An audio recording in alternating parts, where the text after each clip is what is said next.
Bonjour à tous, je vais vous montrer avec ce petit tutoriel comment réétalonner votre e-trip quand vous vous rendez compte que vous avez un souci en cours de rallye ou alors lorsque un rallye n'a pas de zone d'étalonnage.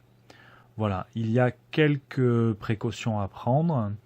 Il faut éviter de faire cette opération en pleine agglomération car le franchissement d'un rond-point ou d'une intersection est toujours problématique.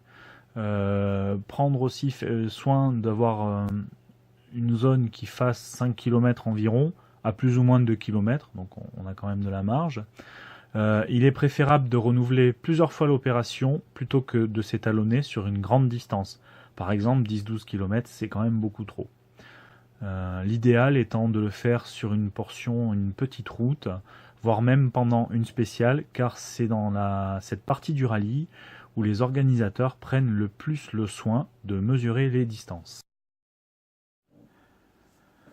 Pour se réétalonner en cours de parcours avec un e-trip, c'est très simple. On va se fabriquer une petite zone d'étalonnage artificiellement avec le roadbook de l'organisateur.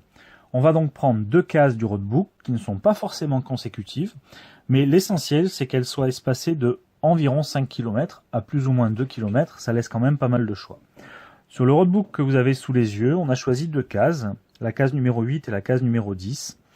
Une qui va servir de départ de zone et une de fin de zone.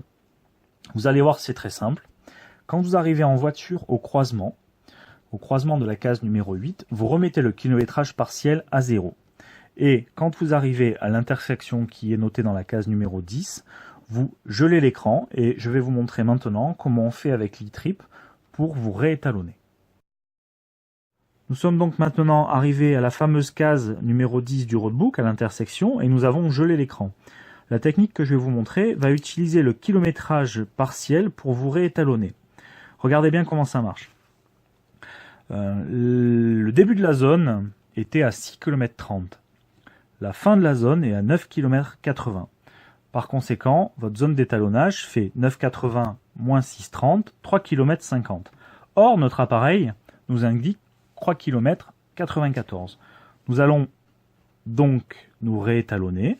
On sélectionne la ligne du kilométrage partiel, on appuie sur étalonnage auto, on réécrit 3 km 500, on valide, et voilà, votre appareil est réétalonné. Cette opération peut se faire pendant que la voiture roule sans aucun problème. Merci d'avoir regardé cette vidéo et n'hésitez pas à nous laisser des commentaires. D'autres tutoriels sont disponibles sur notre chaîne YouTube. Vous pouvez également nous joindre sur la page Facebook de la société VH Trip ATB.